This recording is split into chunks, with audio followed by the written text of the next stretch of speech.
Match అయిపోయిన తర్వాత ద్రోణాచార్యుడు coach Kishan Kumar కూడా ఒక మాట అన్నారు. ఆయన ఏమన్నారంటే, నేను మా అభిమానులకి సారీ చెప్పాలనుకుంటున్నాను. మేము చాలా కష్టపడ్డాం, కానీ దురదృష్టవశాత్తు ఫెయిల్ అయ్యాం. కోచ్, మీరు సారీ చెప్పాల్సిన అవసరం లేదు. ఫెయిల్ అవ్వడం అంతకన్నా కాదు. ఎందుకంటే ఫెయిల్ అవ్వడం అంటే ఏంటో, అవమానం అంటే ఏంటో మేము సీజన్ 10లో చూసాం. వరుసగా మూడోసారి 12వ స్థానంలో నిలిచినప్పుడు చూసాం. మీరు ఏం చేశారో తెలుసా? 3 ఏళ్లుగా బూడిద కప్పేసి ఉన్న ఒక నిప్పు కణాన్ని మళ్లీ రాజేసేశారు.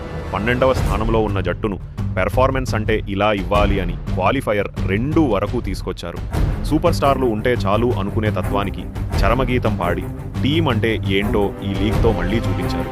మా సపోర్ట్ మీకు మరియు టైటన్స్కి ఎప్పుడు ఉంటుంది. అలాగే భరత్ రైడింగ్ డిపార్ట్మెంట్లో 1 మ్యాన్ షోగా రాణించారు.